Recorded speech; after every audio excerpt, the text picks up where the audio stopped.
What's up, ladies and gents, and welcome back to Forza Horizon 5. We are here with a Delta with it, a seasonal championship. Someone had some fun with the naming again. We have to use modern supercars in the S1 class, and we are once again using the car on the screen there. We are using the 570S Coupe from 2015, the McLaren. It's, well, reasonably affordable for modern supercars. There are way more expensive ones. And I'd say we jump right into it. Tuning check is in the description as always. And I hope we have a little bit more success than in the last championship. But at least this is on the road, so this should be more to our liking than cross-country, right? I might re-record the cross-country one, so if you get another one of these videos, then maybe we have a rant version where we just go full-on rant and whatnot.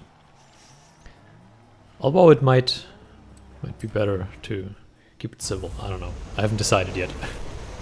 Depends on how much I dislike that I didn't win all 3 races there. Oops, spoiler alert. Sorry. Unhear that, please. No spoilers. Anyway, we're now back on the road, so I hope we can win all 3 races here, or else I would be seriously sad. I'm not used to not winning. Alright, so that was some pretty good overtakes to start the race off. This is a very controllable tune, especially for an S1 class car, which sometimes can get a little nasty. But this one is very tame, very civil, very controllable, I would say.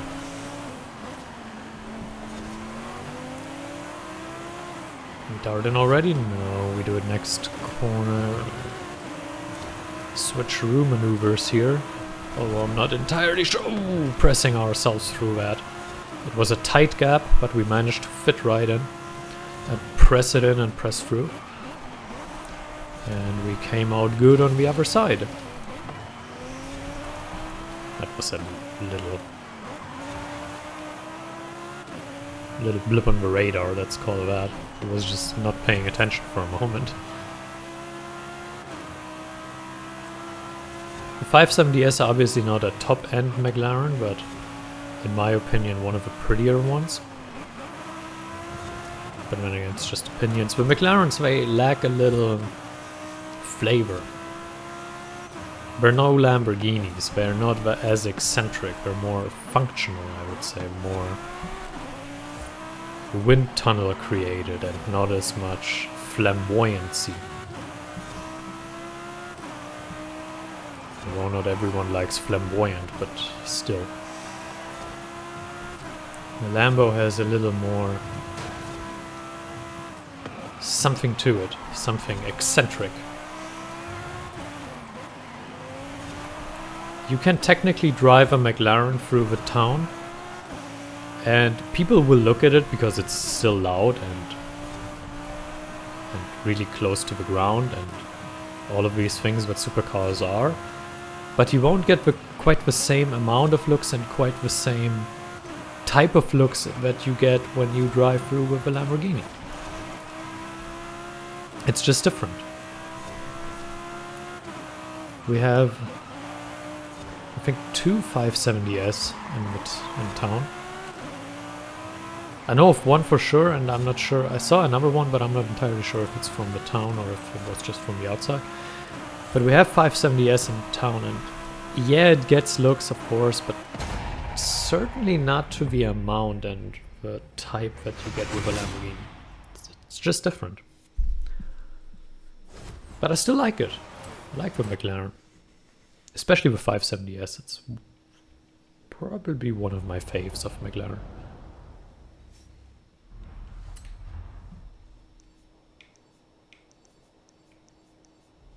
Obviously the F1 was just great.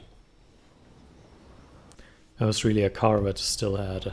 It had something to it. It was just an amazing car.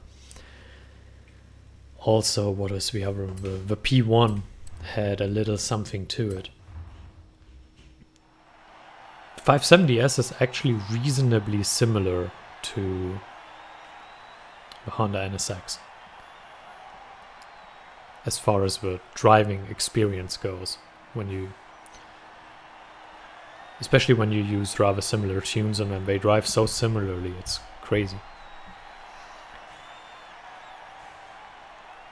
Because I was thinking about using the NSX and then I decided for McLaren instead. Because while they drive relatively similarly, the McLaren, in my opinion, is a little more pretty. And it has still, driving a McLaren is still different than driving a Honda, obviously.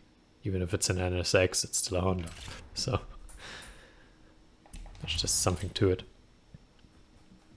I also considered the usual, the Ferrari, the Lamborghini. I even considered the E-Corvette, but then I was like, okay, it's really expensive even for modern supercars. The E-Corvette, I think it's at $500,000, and the McLaren is at half that.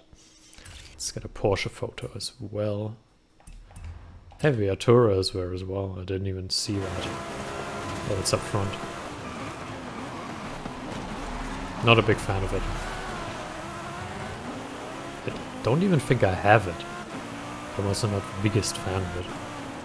Didn't really follow the supercar market in the past 2-3 years. And Forza also adding them very slowly. I'm more in the market of cars that I can afford, like a 3 Series BMW or something. That's my market that I'm interested in and what they're doing there. The new 1 Series coming out, that is something I am interested in. The new 135i is looking really good, and it's definitely on the list of things that I could consider in the future. So yeah, that's definitely more of a market I am well informed in, because you only have so much time, and you have only so much time to inform yourself about things. And then you preferably inform yourself about things that actually matter for your daily life, which might be a car that you can actually afford, or whatever it might be, and then the information about these supercars, etc. is a bit unfortunate with the bump in the road. The information about these supercars, etc. is more on the side, I would say, and really comes also through the racing games. Like, here, obviously, I care more about the McLarens and the Lamborghinis than I do about a 1 Series BMW.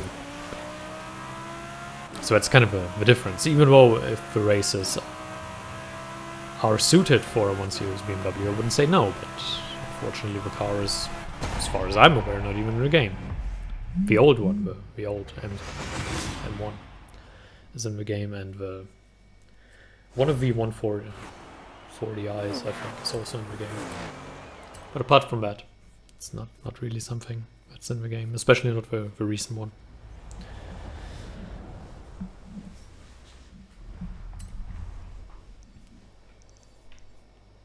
I also feel like the McLarens have a very similar look. Maybe it's just me, but like the general form of a McLaren is very comparable with the other McLarens, in my opinion. That being said, that's the same for a lot of brands, of course. So it's not like I want to say it's a bad thing or something, it's just... I think if you show it to someone who isn't very well informed about cars, 3 different McLarens, modern ones, I mean, they can tell them apart when we're next to each other because we're not lookalikes, but when you then take them away again and you show them one of them a week later, I'm not sure they'd be able to tell exactly which one it was of the 3 that they were shown a week ago. At least if it's people that just aren't well informed about cars or supercars or whatever it might be. Like the 12C Coupe, it's... Actually the 12C looks a good bit different, and I'm not a big fan of it. Oops, that guy was slow. Get out of my way!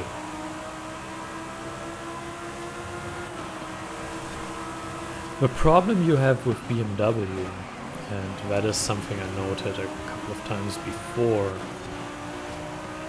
is that even when you drive like an M3,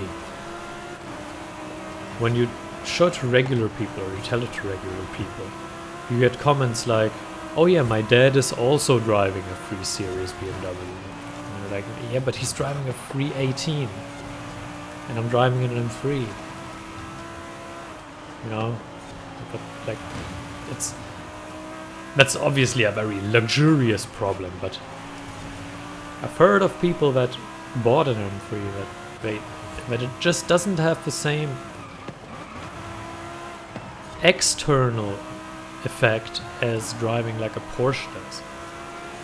And an M3 is definitely a better car than an inexpensive Porsche, but even a cheap Porsche, the bottom class Porsche, gets you more of a certain recognition of non-car people than an M3 does. I mean, car people, yeah, they can tell the M3 that like, that's a great car, and they're really into it, but